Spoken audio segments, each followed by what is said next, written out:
Remember what I said earlier about this being a somewhat new era, a new, a new season per se. So starting here, because I'm surprising everybody with this, we're going to start rating these pay-per-views. And we're going to do a little bit of what we do for tier lists. Of course, we got Dumpster Juice, which that's self-explanatory. We got I Can't Believe I Paid for This, which, it's not bad, nor it's not good. Then we're going to be right above I Can't Believe I Paid for This with Worth the Money. Worth the Money. Then the fourth rank, because we only looked at four, and the fourth one was Worth Every Penny.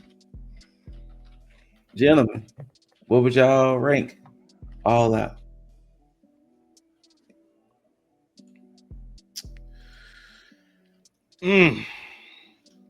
I don't want to say I can't believe I paid for this. I'm gonna say worth the money at this point because it's middle of the road. Okay. Yeah, I'm gonna say it's worth the money. Yeah, it was definitely worth the money. Mm-hmm. All right. Well, hey, you know what I'm saying? New beginnings, new things. So All Out is worth the money. If you are a max subscriber, it was worth that 40. If you're not, then I think you paid 50. Something like that. I got my waist. I ain't telling it on here. But now, if Dizzle decides to cut this up into two different reviews or not, we will come back after this once again. Beautiful intro by one Zillify 2. You guys already know this the main one tapping in all the way from H-Town, Houston, Texas. I'm here with my boy T.A.G. And guess what? The only thing we're gonna do is take over, baby. Make sure you guys like, comment, subscribe, and hey, enjoy the journey, Oos. Hello. Free fall as I dive through the kaleidoscope in my mind. No rope up to climb. Gotta remind myself that I'm fine, mama. What up, Tag Nation, and welcome to the Wrestlepalooza section of this hot tag. Now, this is the first PLE with the ESPN merger and all of the confusion and just that went into that. And did Wrestlepalooza deliver? We'll let y'all know, because first up, we have one of our favorite things we love seeing in any wrestling match. A good old every wrestler coming in with their finishers maxed out, and they gonna just spam them bitches. So yes, the first PLE with the ESPN merger was Wrestlepalooza, and the first match we get is John Cena versus Brock Lesnar. I want to say something. I want to interrupt for a minute. Go ahead. So, I gotta say, positive starting out the show. I like how, they were showing, like, kind of reminded me of how, when they first started on Netflix. Yeah, the little... It kind of reminded me of that a little bit, but they were showing, like, influential sports figures, they were showing some, like, really popular athletes, and, like, they show, like, how ESPN has evolved over time, especially, also with sports entertainment. And I also like how Triple H said, sports is entertainment. Which, hey, I mean, at the end of the day, it is entertainment. Yeah. But also, I want to say this. Triple H, he was going, oh, this is gonna be like a big WrestleMania. This is gonna be huge. And also, if you take away the ESPN logo, I would say, oh yeah, this is still on Peacock. That's what I would think. And like take away the commercial break and all that. Oh my God, there was so many commercial breaks. I would say this is still Peacock. Like if you took away the ESPN logo. Jeez. Because I thought the presentation was gonna be different with this. Same. I thought it was gonna be a different presentation. I mean, they did change their opening intro with the whole "then, now, forever together." They did update that, but they made it seem like, and maybe it's because they launched the partnership earlier. Because remember, we thought it was supposed to happen in 2026, and it happened in September. But I honestly thought the same thing, that we were going to get this new presentation, this new just overlay of things. But it was like you said, if you take away everything else, this was on Peacock pretty much. Yeah, but I mean, then you're paying that $30 price tag, paying the extra price tag, which I'm gonna say right now, this PLE was disappointing. I was very disappointed in this PLE. The highs of this PLE overall did not save it, and great segue. This is the reason. This is one of the reasons. So yes, Brock Lesnar, John Cena starts off. Lesnar comes out, pretty cool entrance. John Cena comes out with like 30 kids, and they're all celebrating. John Cena last time in Indianapolis as a wrestler, and this, that, and the third.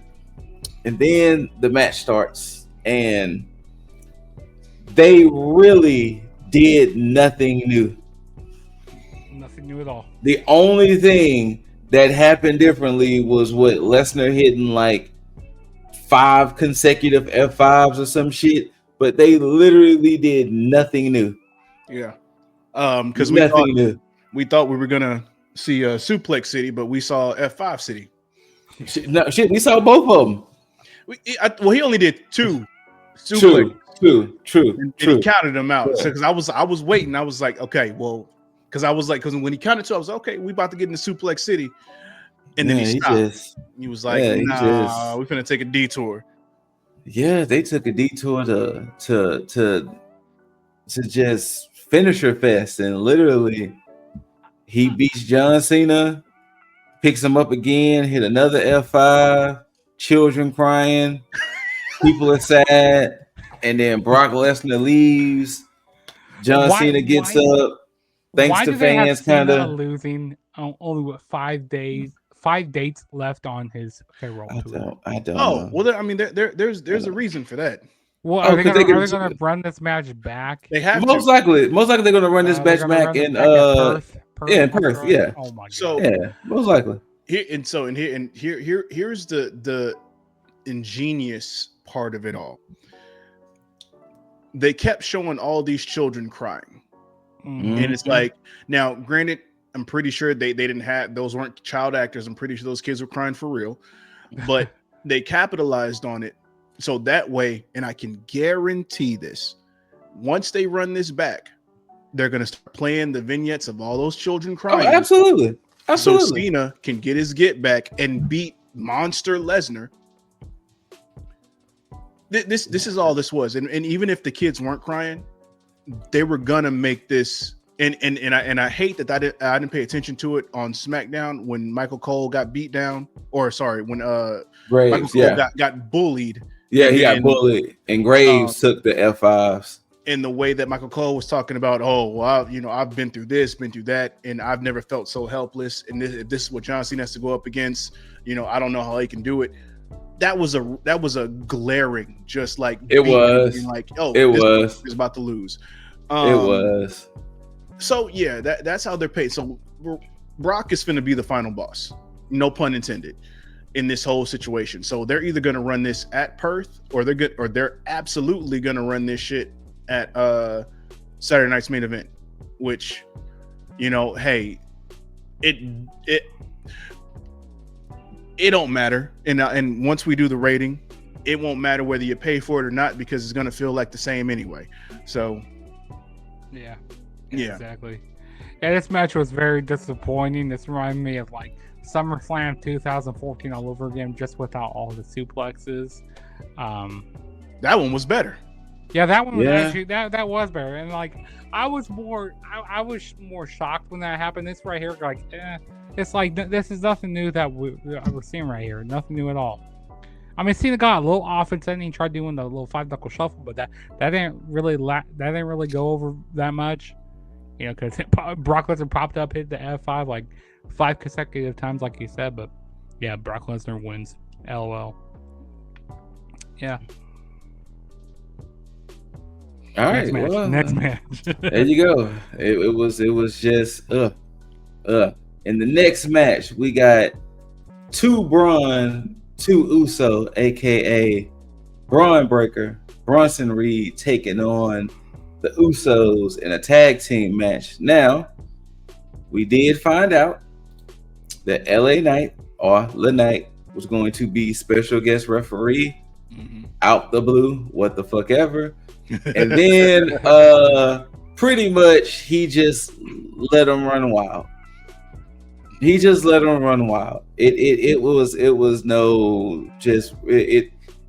started with Jimmy grabbing a chair, then he kind of turned his back and let Jimmy use the chair.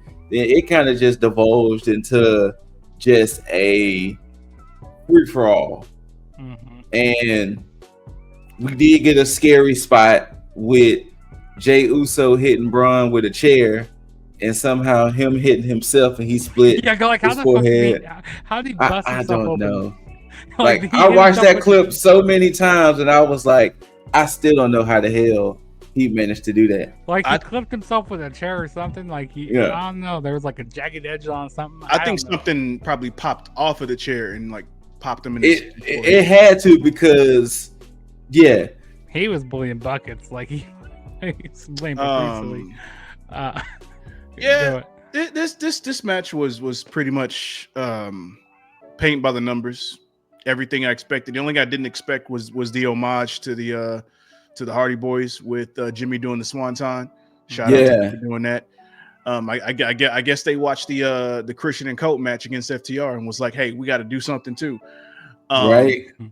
But the real MVP in this match was La Knight. Well, hold up. Shout out to Breaker for doing that flying shoulder tackle, because that shit, dude, that fight. But Jesus. But the MVP was La Knight, because they Bronson, his laissez-faire about it all, and just was like, do whatever.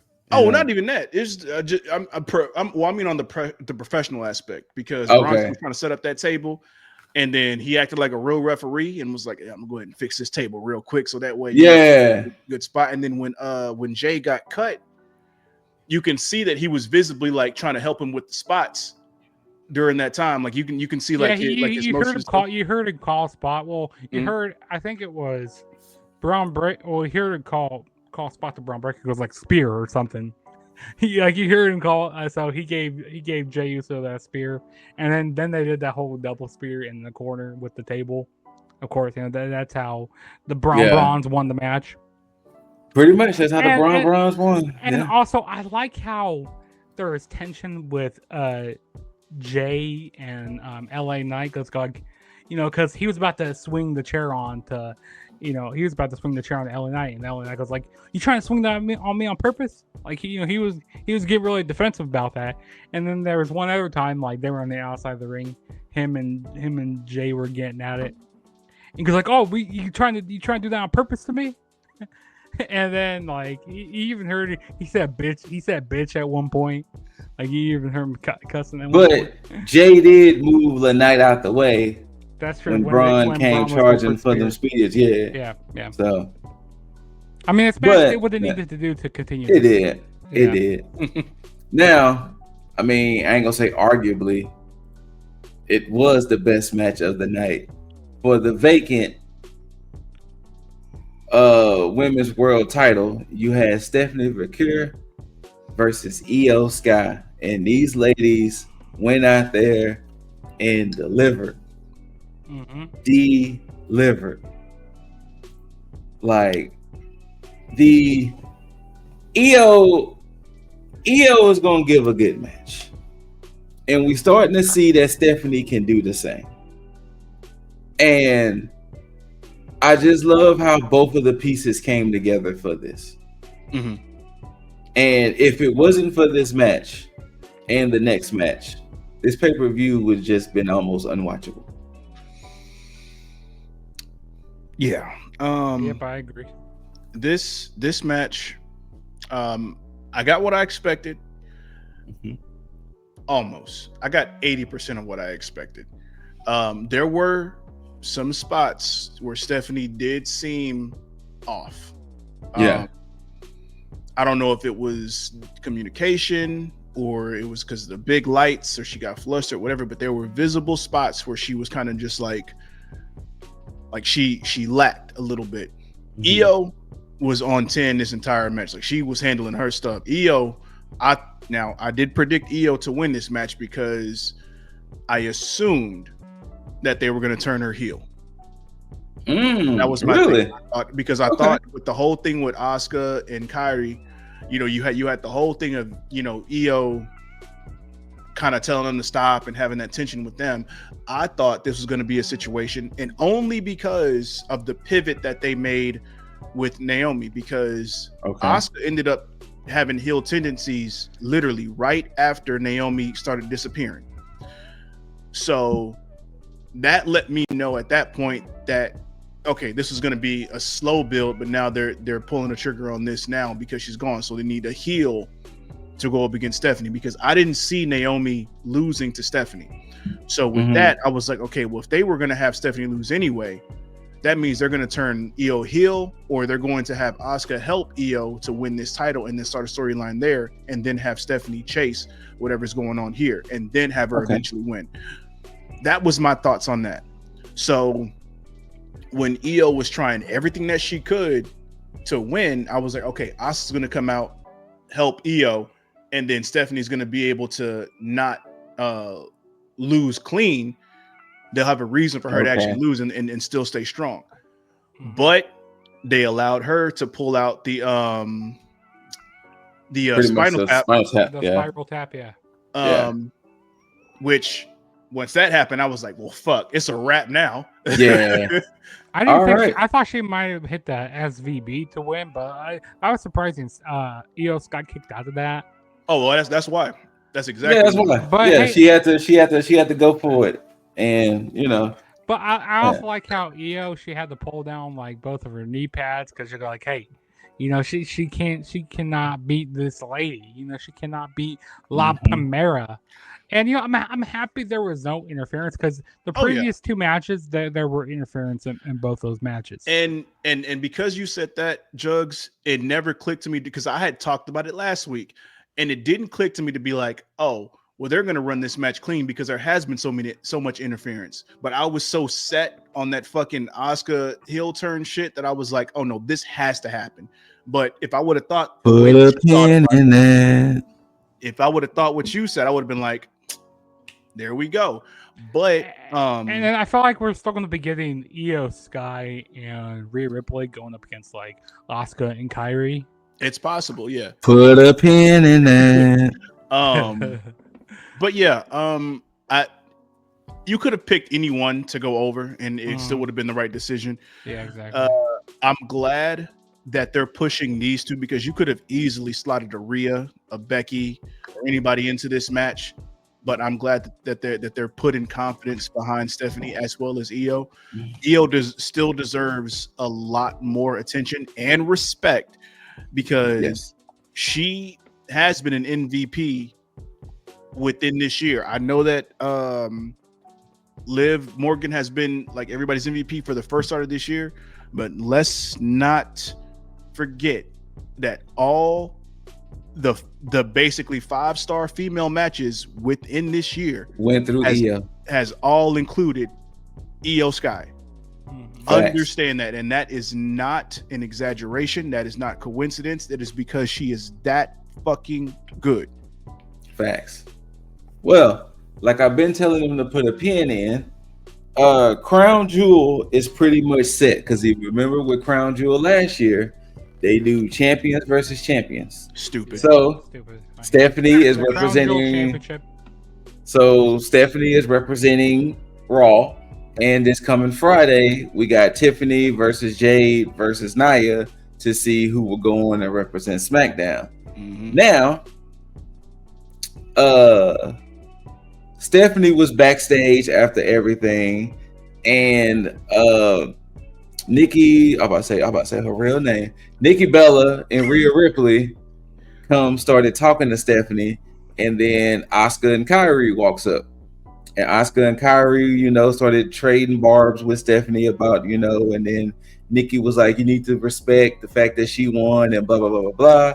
And then they walked off. Rhea doubles back. And Rhea was like, see, basically, I've been refraining from beating your ass because of Iyo. And then Asuka is like, look, just like any other woman, nobody's ready for Asuka. And later on in the night, it was the main event. Rhea Ripley versus Asuka.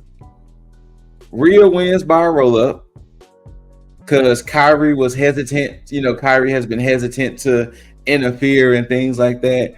Rhea wins by a roll-up, and as soon as Rhea wins, wow, she takes the poison mist to the face.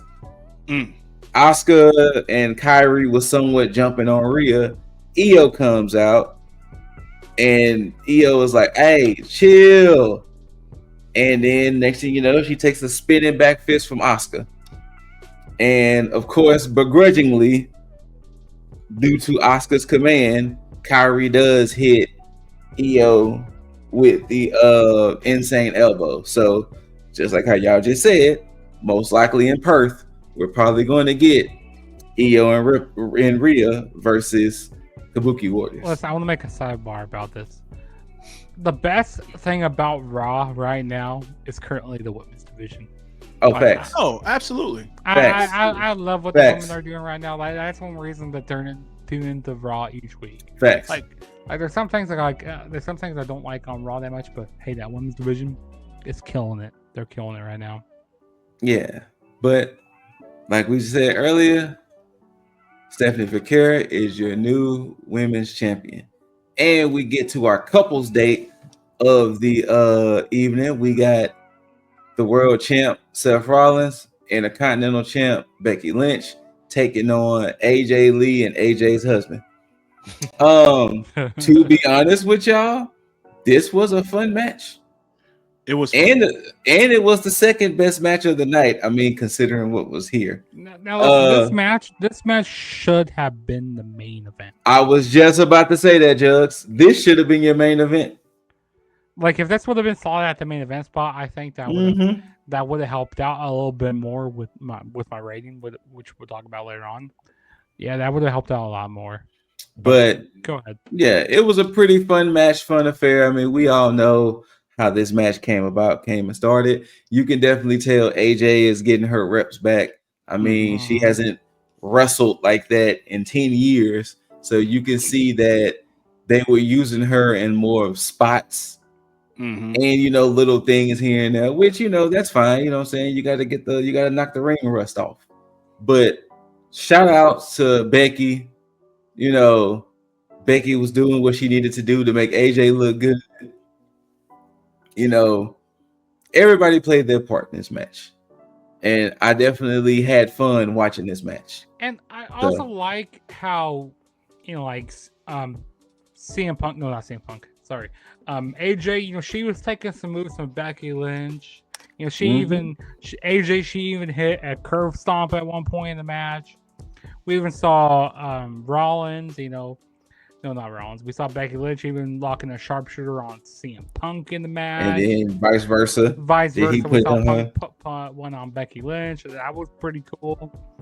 We saw Seth Rollins, being how cocky, he always is. He was kind of mocking AJ Lee doing the whole skip around the ring.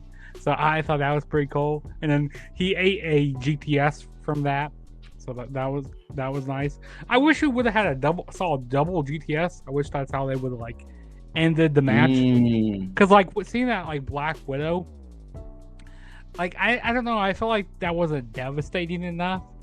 Or maybe she just didn't have the Black Widow and all that much on I think that's what it is. She didn't have it properly. Because she wasn't pulling back on the arm Becky Lynch just taps out wait, what? She's gonna tap out like that.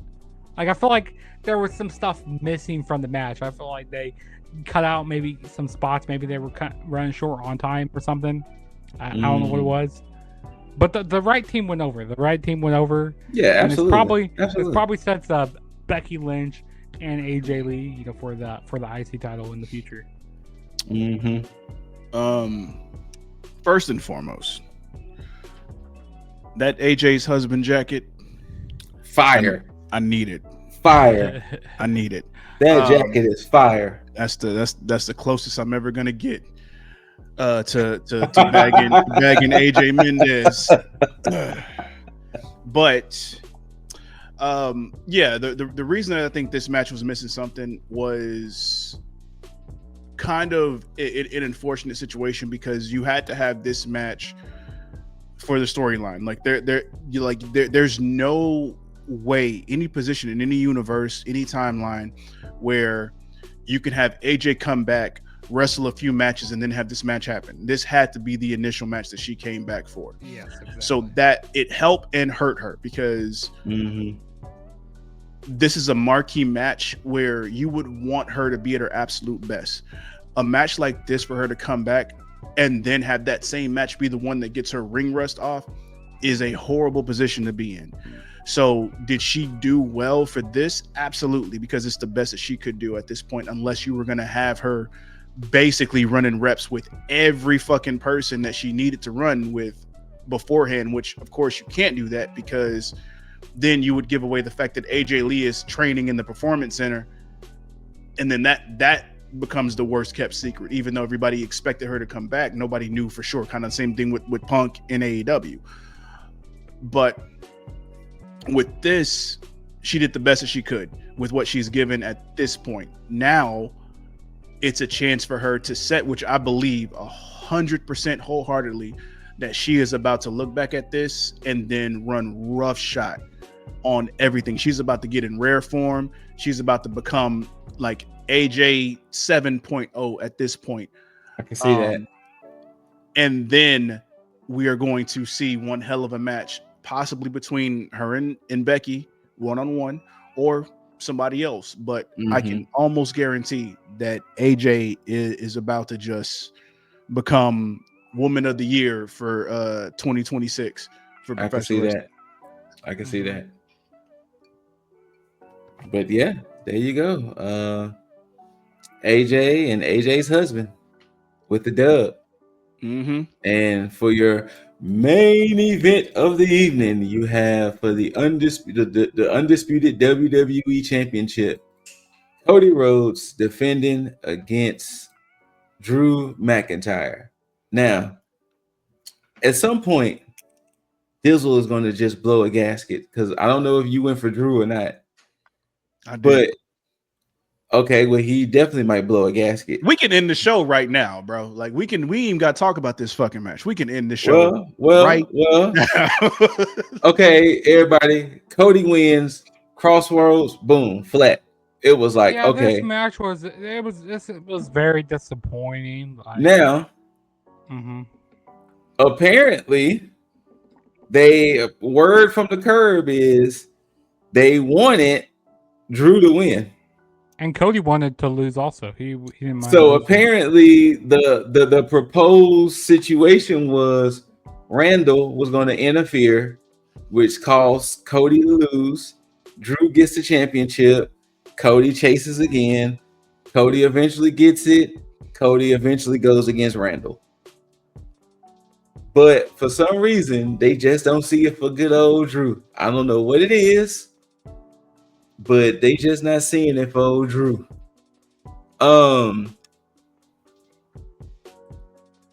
Yeah, this definitely shouldn't have been the main event. This match fell flat as fuck. Like very flat. This seemed like an old SmackDown match. Like I had no interest of like seeing this, because like we already knew who was going to win this match. I mean, Cody does the same thing. Like I'm ready for Cody to turn heel. It's going to be happening eventually. Well, Juggs is going to wait a little bit longer, because as we know, Perth, Cody starts the show on Raw. Seth Rollins comes out, so now we know officially Cody Rhodes, Seth Rollins, to see who's going to be the crown jewel champion. We know Rollins is getting that because, I mean, you know, Cody won last year. Cody won all those against him. Cody say he want all his fingers to have rings. Okay, he want all his fingers to have rings. Now, what made it interesting, what I didn't mention earlier, more and more of Jey Uso's heel side is starting to leak out. because he did take on LA Knight. And due to interference from the Vision, Jey Uso did win. And Jay left. Jimmy comes out and was like, bro, we got to go help him. And he was like, sure, fuck that. So Jimmy does grab a chair. He, waves off the Vision. But rewinding more, the conversation between Jay and Jimmy, Jay is starting to sound more heelish. And then Jimmy runs into Cody, and then he was like, hey, Cody, you mind talking to him? Maybe you could talk some sense into him. Well, Cody was talking to Jay. All the while, Jay was eyeing Cody's title. He was looking at the title while Cody was trying to, talk to him. And so, I don't know. Jey Uso might go ahead and go full dark side. And probably Jey Uso may be one of Cody's next opponents after Perth. Okay. Yeah, I'm gonna do a Dizzle moment on this tomorrow. Bet. Or today when you're watching this is already released. But yeah. I don't know if I because I think I did touch on it last week when we did talk about it, but I am enjoying what they're doing with LA Knight and Jey Uso because it almost feels nostalgic, like a callback to the Attitude Era when you had those what do they used to call it? I forgot the term they use, like strange bedfellows or something. Yeah, like strange bedfellows. Yeah. Where you had it with Stone Cold and The Rock. You had it with Stone Cold and Shawn Michaels. You had it with Stone Cold and Undertaker. You had it with Rock and Undertaker. And like speaking of, yep. See, and you always had it to where you had the faces like having realistic interactions with each other because it's like, yeah, we both good guys. We don't fuck with the bad guys. We gonna fuck them up. We'll work together, but I don't like you. I don't like you. Yes. And so it speaks more to like back then when it's like you had a Shawn Michaels and a Stone Cold win the tag titles. Stone Cold and Dude Love, Rock, Undertaker. You all had them win tag titles with each other and like force that with them just to cause that interaction. And with this situation, I don't know if Jay's going to turn full heel, but I also love the aspect, and I know I did touch on this, the aspect of him being consumed with being champion and having that whole thing get to me like, yo, I need this. I've tasted it already and I'm not going to let it go. And that's the way they're kind of leaning. Yeah. And so I love that because now you're not making Jay a throwaway character. Like, yeah, he had the hype, you had the fans behind him, you gave him the title. Cool. This is by far, and there is no debating it, this is the best way to pivot from him having what he had before to this because it makes absolute sense and logistically it is realistic because anybody who has tasted any type of fame, fortune, whatever, and it be stripped away from them is going to want it back immediately, especially if they haven't had their fill of it. And this makes so much sense. And then to have somebody like LaKnight, who's out here, who hasn't had that, being like, everybody around me, Punk, Rollins, Roman, everybody has taken, the bloodline has taken the opportunity away from me because I've come this close. Because understand, LaKnight has lost matches, but anytime he's had a world championship match, he's been fucked over by either outside interference or just somebody in general that stopped him from winning that championship. I don't believe, and I could be wrong, that he's lost a championship match clean. No, he hasn't. No. So I love the whole situation with LA Knight and Jimmy Uso. How Jimmy Uso he trusts LA Knight, but Jay doesn't. Yeah, kind of is a callback to when we had with the whole bloodline when Sami Zayn was being brought into the bloodline. Since Jay trusted Sami, but Jimmy didn't. So it's kind of the roles are flipped here right now. But instead of Sami, it's with LaKnight or LA Knight, which is yeah. So I like that. I like it a lot. It's interesting. I'm here for it.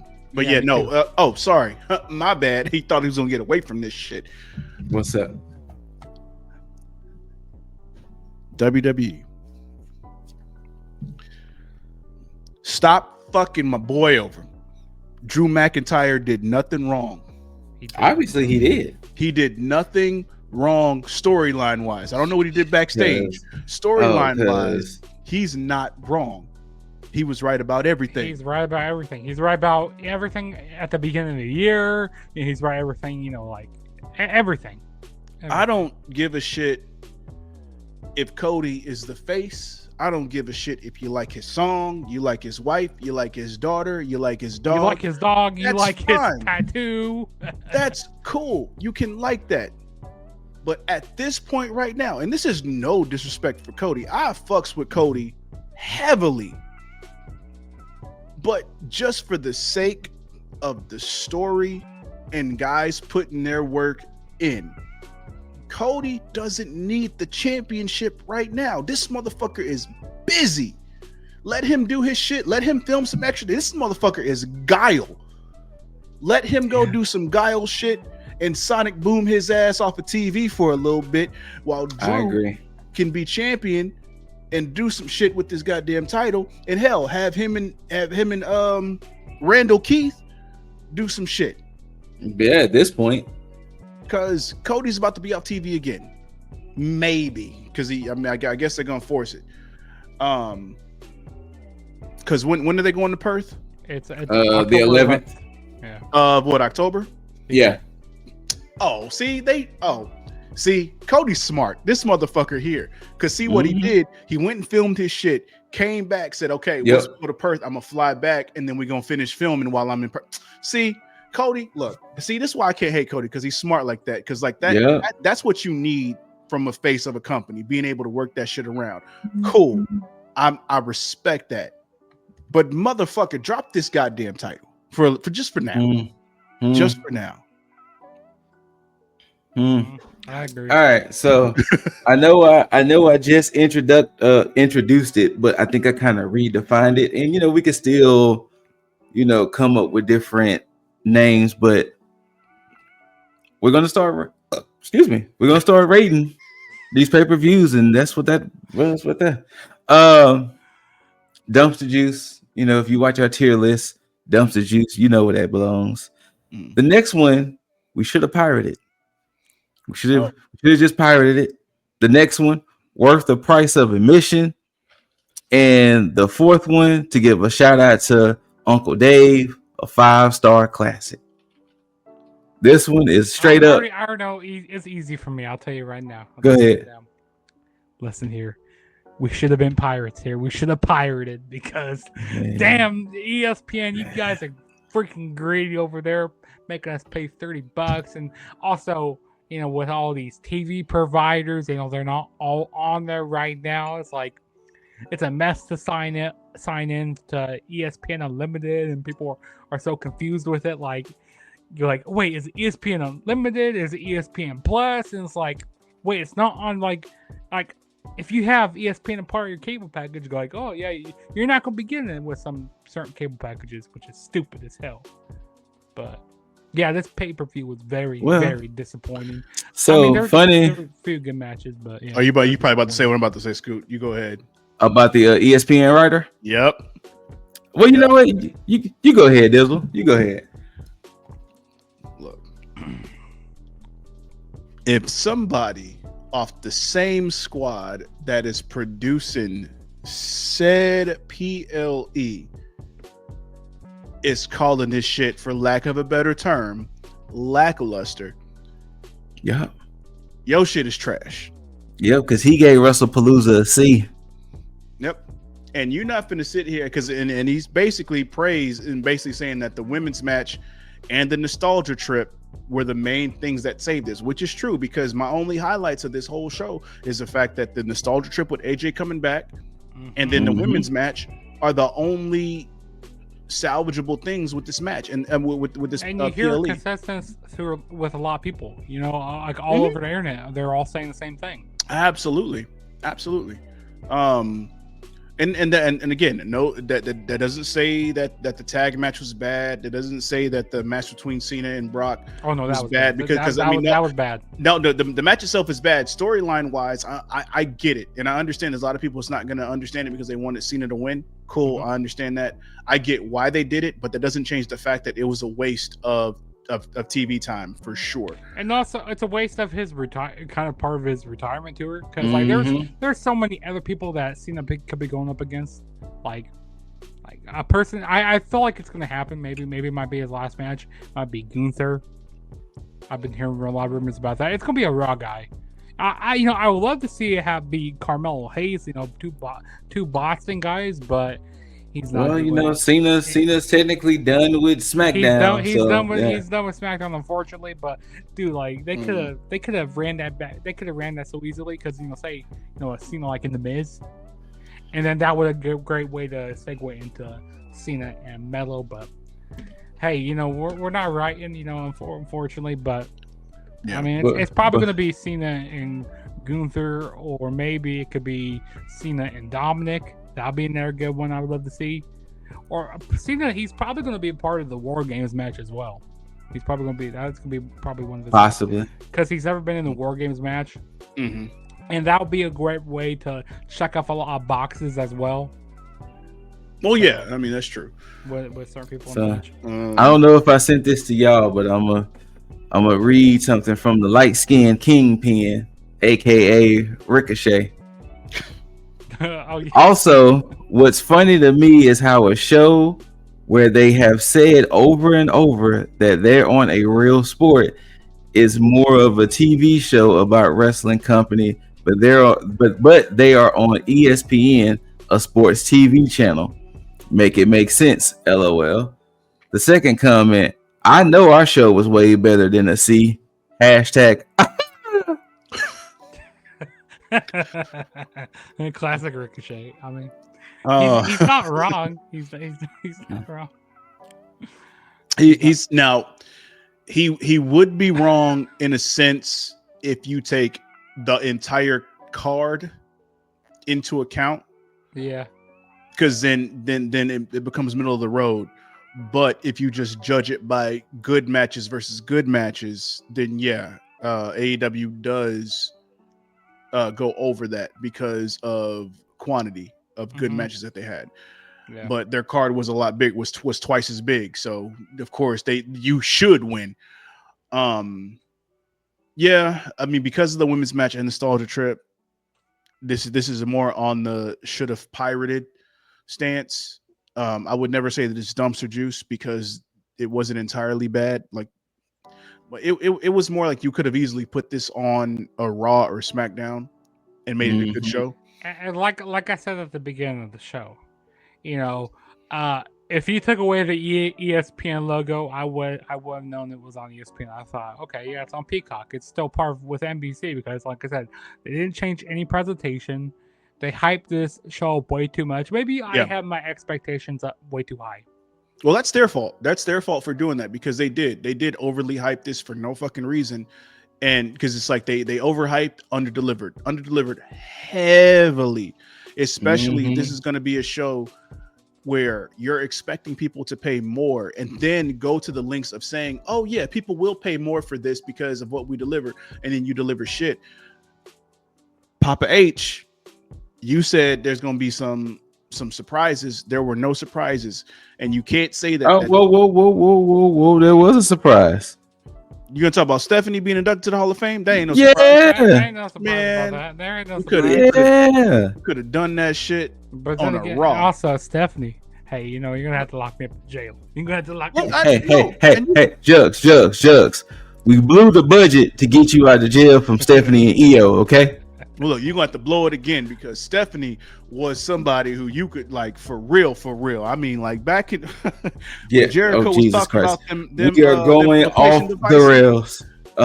Jericho was not wrong because, look, you know what? Let me not because they're going to lock me up too. But let me stop while I'm ahead. Let me. But the billionaire princess absolutely deserves to go in there, but at the same time, that's not something that you would normally like hype up to be like, oh, this is about to be something that this surprise that we have. Like, that wasn't a surprise for us. He also had leverage to that. Paul Levesque, he had leverage to getting Stephanie in. You know, and they also want to do it before they go over to Saudi, you know, in 2027, which is I'm not looking forward to that. I'm not looking for them going over there. No. Yeah, man.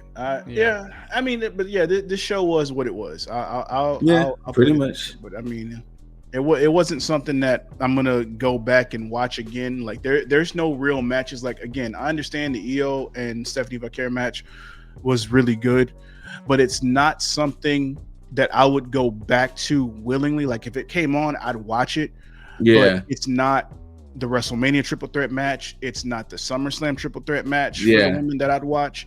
Like, I would go back and watch those because of just like the moments that they had. Like, this was a good match between these two, but you can even call back to like the matches that got interrupted on previous Raws, where you can watch those and get the same effect, because it's literally the same thing outside of a few more desperate moments.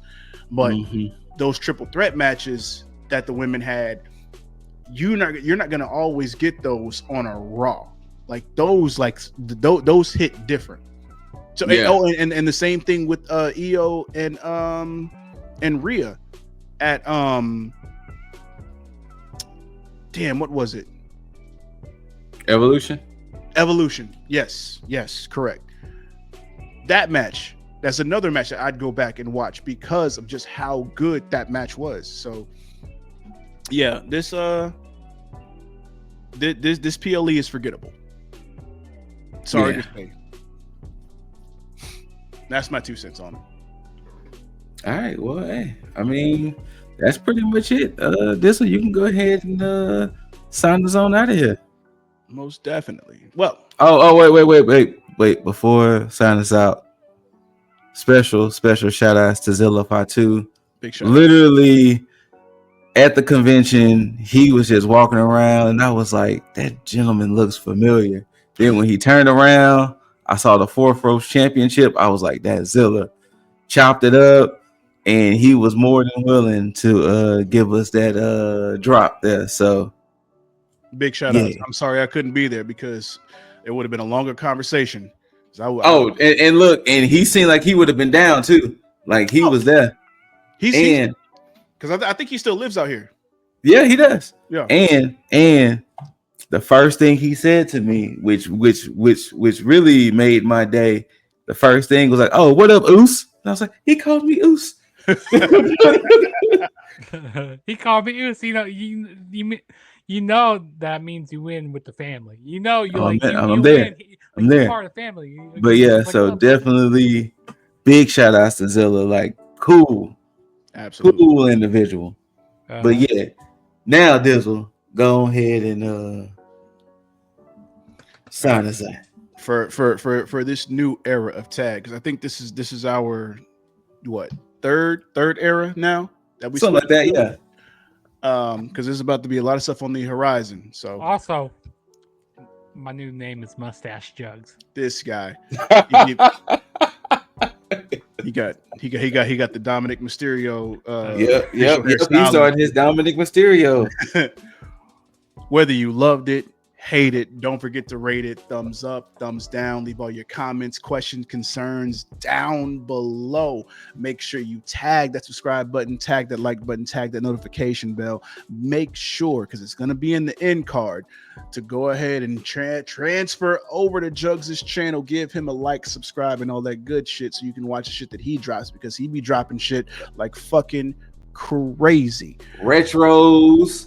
Like, Juggs be over there working. For the Kingdom podcast previews and post game shows. I mean, even though my Chiefs aren't doing the highest right now, they are not. I still be bringing 3-0 for the Philadelphia Eagles, baby. I don't think they're the hottest team right now, but hey, that's for I mean, look, haters gonna hate. Haters gonna hate.